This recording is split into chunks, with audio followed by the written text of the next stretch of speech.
Upuan ko yan ah. Ay, sorry Sir Carl. Cut muna tayo. Welcome back everyone! Nandito tayo sa harap ng St. Louis University, Bonifacio, Baguio City. Bibisitahin natin si Sir Carl Pataksil kung natatandaan nyo. Sa Season 1, naging visitor natin siya. Inalam natin kung paano siya nag-umpisa, kung paano naging viral ang pangalan niya. Ngayon, may bago siyang achievement, may bago siyang business dito. Bisitahin natin, tignan natin kung paano at kung nasan na ngayon ng Iconic Studio. Hello sir. Hello sir. Hello Sir Carl. So, kakamustahin natin ang Iconic Studio. Ang gusto namin malaman is paano ang day-to-day operations nyo at kung paano nagfa-function ng Iconic Studio. Kasi nung last na interview ka na namin paano ka naging viral, paano sumikat ang Carl Pataksil. So ngayon, let's see where you're at na and ano ang susunod. Tara. Tara. So Sir Migs, dito tayo ngayon sa 3rd floor, sa business, and sa loob naman is yung Iconic Studio.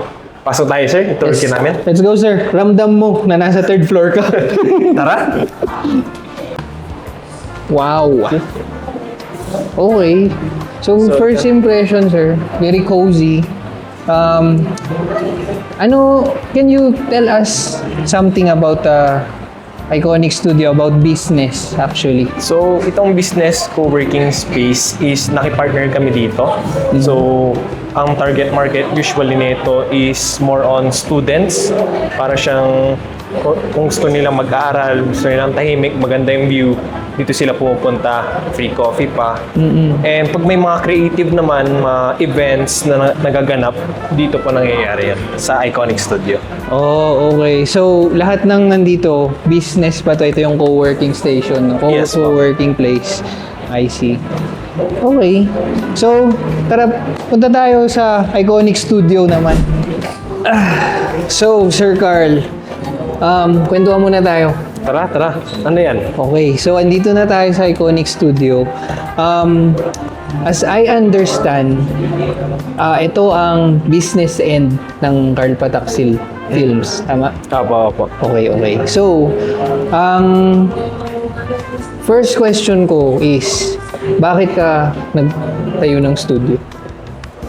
So, parang sa akin, we want more na creative and nakita namin na gusto namin mag-dive deep sa mga set designs pero hindi namin siya magagawa sa streets.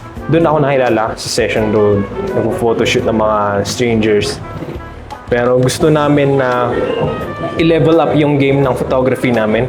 Kaya nag-invest kami ng mga lights, ng mga stands, ng mga equipment, ng backdrop para mas gumanda yung ipapakita namin sa audience namin. And kasabay nun, possible na kikita kami. Okay, tama nga naman. That's I think from where you were, this is your next step talaga no? Magkaroon ka ng sarili mong studio. And it's a good move for sure naman, no? Oo. Kamusta naman ang day-to-day operations natin? Yung day-to-day operations namin, siguro more on behind the scenes. So, more on planning kami sa bahay namin. And then kapag may shooting na, dito na kami gumagawa ng mga set designs. Dito na nagaganap yung shoot lang. And sa ngayon, medyo hindi pa ganon kalakas kasi kakasimula pa lang. Pero hopefully, kapag nag-start na yung grand launching namin, nagkaroon ng grand launching, sana mas maging okay na. Mas marami na pumunta yes, dito. Yes, of course. As all businesses are, mag-uumpisa ka talaga sa baba. Yun. Pero, Carl Pataksil di ba? I mean, you have a range of 2.6 million followers on Facebook. So, I think, kung pupusta man ako, pupusta ako ng malaki. Kasi syempre, kumbaga, tried and tested na Yun. So, malupitang marketing lang for Iconic Studio kasi yun nga, sabi ko nga, you have your own personal brand na you just need the brand for Iconic Studio which yun nga, pupusa ako. Mabilis ang pag-angat niyan for sure. So, next question ko, sir. Ngayon na may studio na kayo, paano ang setup? Tatawagan ba kayo? Iko-contact nila kayo? Tapos, paano yung onboarding process, kumbaga? Sa onboarding namin, pwede namang mag-walk-in at may mga staff na pwedeng sumagot ng mga inquiries. Pero I suggest na dumiretso online kasi doon may mga automation. Makikita mo na agad yung pricing. Kung wala kang time pumunta dito, makikita mo na agad kung ano yung kailangan mo doon sa Facebook Messenger sa Okay. Iconic Studio Baguio. So, speaking of pricing, alam ko ito ang tanong ng lahat eh. Yun na. Magkano ang studio shoot dito? Magkano yung kailangan nilang i-allot na budget basically? Kung kunwari simple lang ba or bongga, paano ba yung mga packages setup nyo? So pag sa graduation, dahil students yung tina-target namin, minumurahan lang namin from 1.5. Pero kapag pupunta na tayo sa creative part, sa mga birthday shoot, tsaka sa magarang set designs at maraming lights, aabot na siya ng 3.5 hanggang 35. Lalo na kapag may hair and makeup, may wardrobe, may stylist na kasama na doon sa package na yan. Pero usually, yung all-inclusive na gano'n na package, 35, nandun na lahat. Oo, andun na lahat. Hair, makeup, wardrobe, mag-style pa sa'yo. So, di mo na iisipin, andito na, kompleto na, proven na kaya na namin gawin yung concept na gusto nilang gawin. Ayun. Not bad, actually. That's a very good price. Pero within the studio. Oo, within the studio. Paano kung... Yun, ayun. Pero pwede naman, pwedeng mag-outdoor kung gusto ng client yon.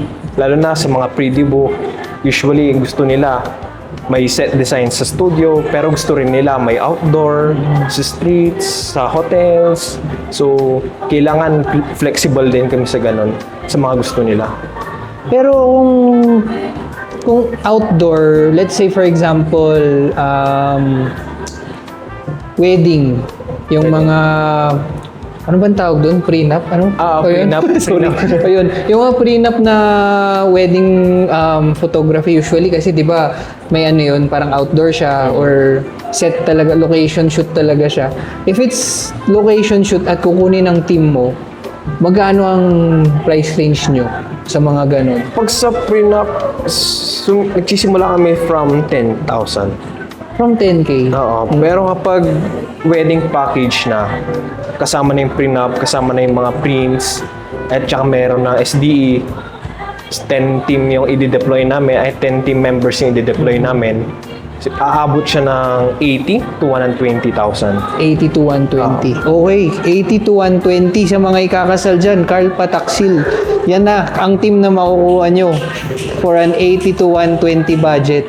Not bad yun, actually. Kasi kung yung mga kinakasal talagang may budget sila for that specific for that specific aspect of the wedding. So, yun. For sure, maraming kukontak sa'yo pagdating sa mga ganun. Thank you, sir. Oo. Ayan. So, yun. Napag-usapan na natin ang presyo.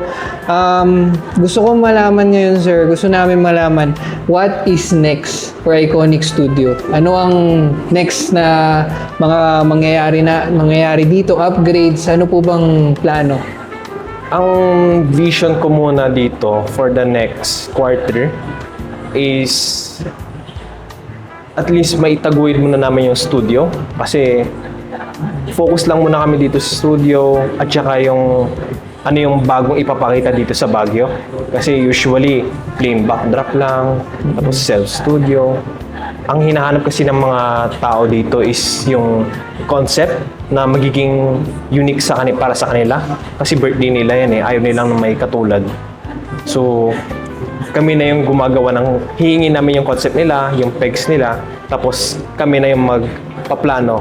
Kung gusto nila from hair to makeup, wardrobe, styling, kami na magpo-provide nun. Para maging unique lang yung birthday nila. Ayun. Nice. Birthday actually. photoshoot, I mean.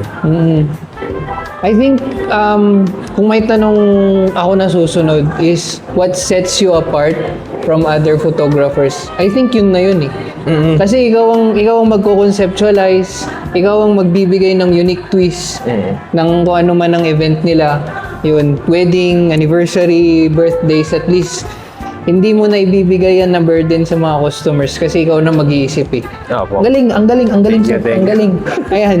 So, ngayon, hindi ito magiging Carl Pataksil episode kung wala tayong shoot. Yan. Ikaw ba model, sir? Hindi. Hindi ko kaya. Ayan. Kaya meron tayong mga munting binibini na tinawag. Sila ang magiging model natin for this shoot. Yan. Ito, mag-setup lang tayo and then tignan natin Carl Pataksil in action. Ayan. So, meron tayong mga model ngayon. Sila ang isushoot ni Sir Carl. Papakilala natin sila isa-isa. This is Bini Lexi, and Bini, Chen, Bini, Ira, Bini, Alessandro, and Bini. Summer. Okay. So sila ang mga model natin today. Yan, panoorin natin. Let's watch the magic of Sir Carl Pataksil.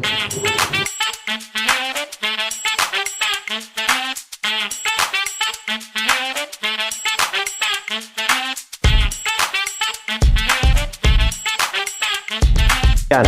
Basta ka ganun lang. Ayan. Perfect. 3, 2.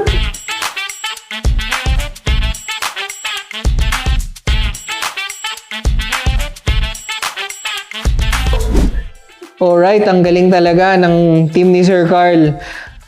Nagtataka kayo kung sino yung kasama ni Sir Carl kanina. That was Sir...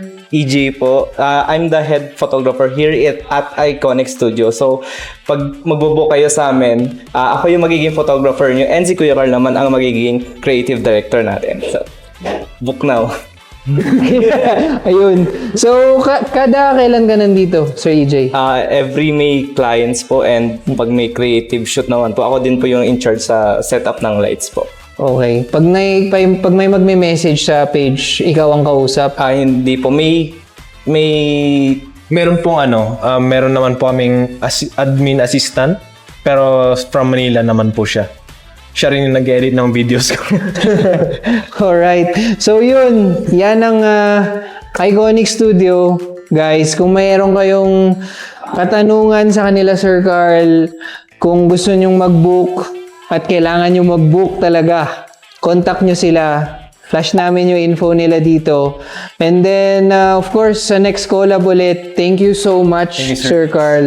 Thank you, Sir EJ. Thank you, sir. Yan. This is WizPad, guys. Thank you.